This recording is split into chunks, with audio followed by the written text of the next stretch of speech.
Hey guys, I'm the one you lost, and in this video I'm going to show you how I made this artwork of Gigi from Hololive.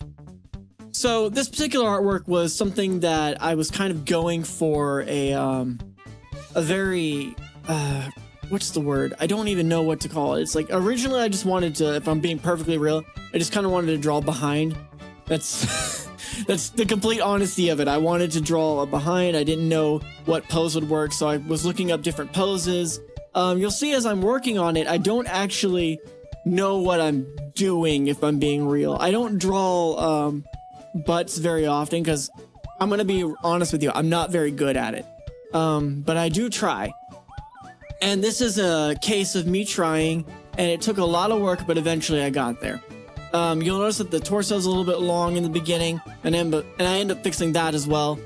But we have the basic idea. We have kind of like athletic underwear, kind of like a sports bra and just a regular bit of underwear that I wanted to fix later. And later on, as I was working on this, because I was trying to figure out whether I wanted her on a table with like her foot on a stool. But then I thought about, oh, her character mascot is Grem, which is like a gremlin, kind of like what she calls herself.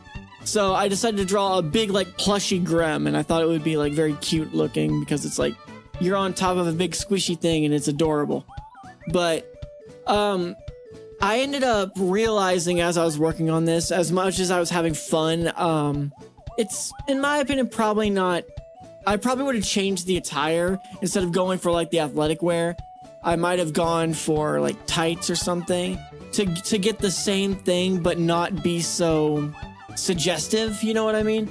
Because I was just trying to make it look like cute, like she was on a big mountain of plushies, but then I realized after I finished, I was like, crap, this looks suggestive in a way that some people aren't going to be cool with. And I think that's one of those things that you have to, whenever you're drawing characters, after it's too late, it's just one of those things that you just have to be like, well, maybe next time I'll not do things incorrectly.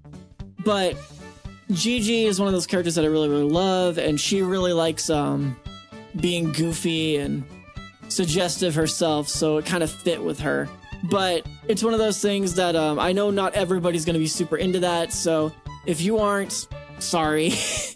But yeah, we have the basic pose and idea, and I think it turned out pretty solid. I love the pose and how dynamic it is. I love the feeling of the character, and the expression is nice too. So whenever you're like creating a character, your goal is to kind of make sure everything about it is kind of firing on all cylinders. The facial expression, the pose, the overall temperature of the artwork, whether it's cool or it's warm. And if you've been following me for a while, you know I really like warm colors. But yeah, it's one of those things that there's a lot I would change. Now, I'd probably choose a different character to do this with. Maybe a character like Callie or Shiori. Just a character that's not so small. Just because, like, at the time I wasn't thinking, but now that I'm looking back at it, it's like, this is gonna cause me some grief down the line. But now we're adding the base colors, and we're gonna start getting to the point where we're gonna start rendering and making it look correct. So I've got all the colors here, and it's one of those things that I definitely like struggle to figure out what colors work, because a lot of the colors in this particular artwork are all warm. There's like almost no cool colors, so it can be like overwhelming on the eyes. So it's one of those things that as I was working on it, I was dealing with a lot of how do I do this? How do I make this look not cluttered and too busy? And I think I did okay, but oh, by the way, the Twitter algorithm hated this artwork. It really didn't like it, so it was like, oh man, I was, despite the subject matter, I was still pretty proud of this artwork in terms of pose and rendering. I thought it turned out pretty good.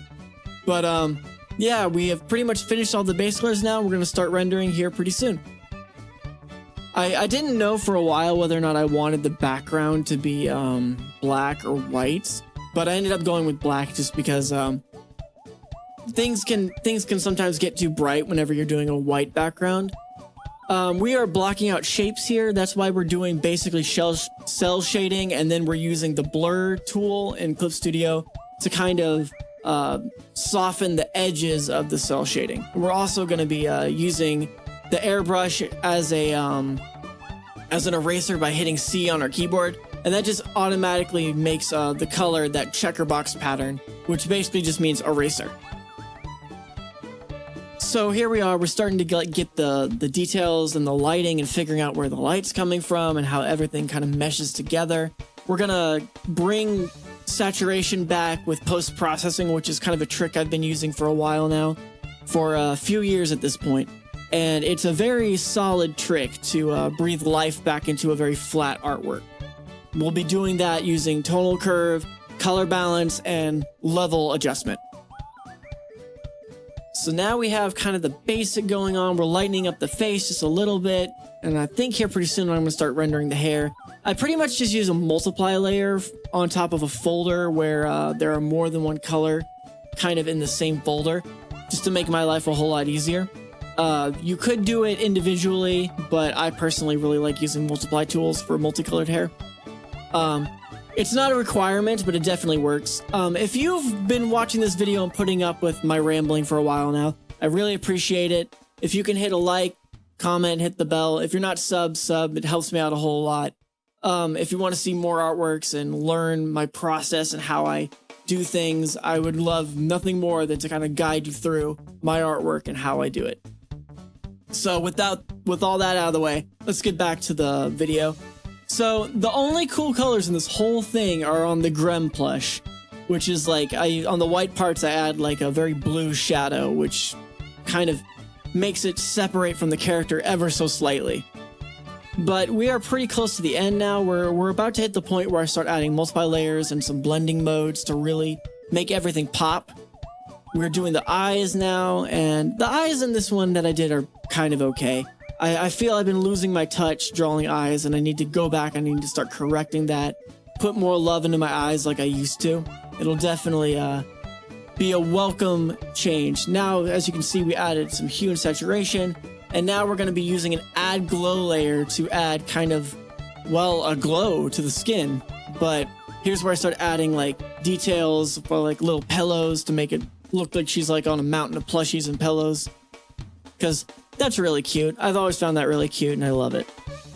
So I did end up deciding to go with a black background, just because it kind of made the character pop out a bit more and didn't make it so intense to look at. So here's the add glow layer using the airbrush. And here pretty soon we're going to start adding the tonal curve. Yeah, I was trying to figure out the facial lighting here. There we go. Alrighty, so here's the other post-processing effects, using a hard light layer to make it glow.